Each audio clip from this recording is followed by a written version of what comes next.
Namaste, ladies and gentlemen. Let us continue the topic of inventory management. In the previous session, we saw what is MRP is all about and when it started and how it has developed over a period of time. So, as I mentioned to you, the first concept of MRP was focusing mainly on material planning. That is why it is called material requirement planning. So, in the earliest stages of manufacturing companies, most of the focus was on how do we plan our material, and it was not even very much focused on the manufacturing resources. The one principal difference between the concept of we predominantly feel that the material is the most critical part of manufacturing. When we say material requirement planning, essentially we are focusing on when we manufacture, how do I get the required raw material on time, was the predominant focus of MRP in the beginning. So the major difference between material and resource came in much later. When we say that in a costing structure, when we look at it, in any typical manufacturing product, we find the material consumes more than 50%. Sometimes it is even 60% and more. So the material contribution to the cost of manufacture is predominantly higher. So it is fair to assume that the earliest thinking during the time of MRP was that we need to plan the material. But the assumption is when the material is available, that everything will go well and then we will manufacture. So the concept of MRP as it came in early 60s was mainly focusing on material planning. That is why it is called material requirement planning. Subsequently, people felt that if I can get the raw material to my factory, it doesn't mean that it will get converted into finished goods. Depending upon the complexity of the product, we have many manufacturing processes. For example, automobile, where all this concept of MRP was applied initially. The machine scheduling, what machine will produce what, when we will assemble the motor car, when we can promise the customer that the metal will be delivered, will largely depends on the manufacturing planning. When you say material planning and manufacturing planning, they are two different things. So subsequently it was felt that the material requirement planning should be extended to manufacturing planning as well, which is generally called as manufacturing scheduling. Scheduling means actually deciding the sequence in which the parts will be manufactured.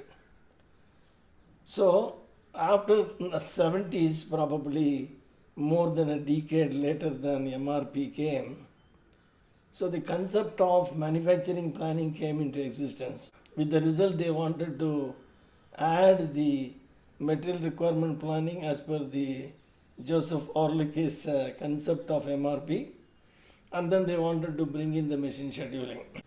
That's essentially the manufacturing planning. So later on it was called MRP2. The reason why it is called MRP2 was MRP originally Orlik suggested was on material requirement planning, and MRP2 added the manufacturing planning as well. So gradually the concept of considering the organizational resources, not only limited to material, it includes the manufacturing facility as well. Because any company which has invested on capital equipments would like to make full use of the investment so that the productivity is the highest. So in order to take care of the maximum productivity, obviously manufacturing resources have to be utilized fully well. So that is why the concept of MRP1 became MRP2. That was in between 70s and early 80s and so on. But unfortunately, the manufacturing processes, as I explained in some other video, they were all process manufacturing, meaning that the machines are scattered around at different locations. And there was no concept of flow as Lean is talking about. So the total lead time for manufacturing anything was too long. So with the result, the manufacturing planning was not very effective, I must say. Even today, probably people will not agree with me that the manufacturing scheduling aspect of any latest software is not very effective. So many organizations use these resources only for material planning but not very effectively on manufacturing planning. So MRP 1 became MRP 2 and subsequently after 80s and late 80s and early 90s and so on, it was felt that an organization has got material as one aspect, the manufacturing facility as another aspect, but what about the rest of the resources, the financial resources, the people resources? There are many other resources in the organization which are essentially men, machine, material, measurement, mother nature and so on, which we call it as a 6M in the concept of Six Sigma. So they felt that the planning does not limited to material, it is extended to all the resources of the company. That means the idea came from the various thinkers that we should try and develop a seamless kind of software which will take right from the time customer inquiry comes and then whatever the marketing function is doing and then the material requirement planning and then the procurement part, the purchasing part and then the manufacturing scheduling, then the warehouse accounts management and finally the dispatching and the invoicing, etc., including the financial accounting system and so on. So this idea of MRP 1 limited to material planning, MRP added the manufacturing scheduling, and then it became the concept of resource. Then they thought that we must have a enterprise resource planning, meaning that ERP came into existence, that the whole enterprise should be considered as one unit and all the resources have to be taken into consideration.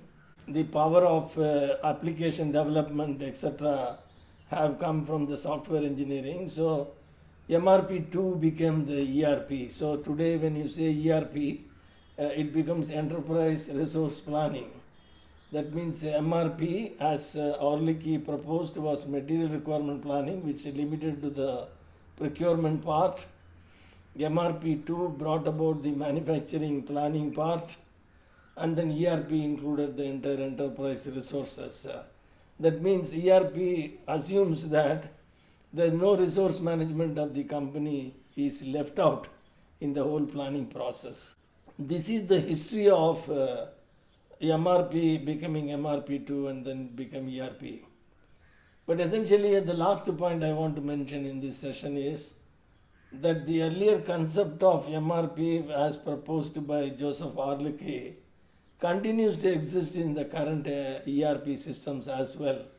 As far as the logic is concerned, as far as the algorithm is concerned, the old MRP is running in many of the ERPs as of today.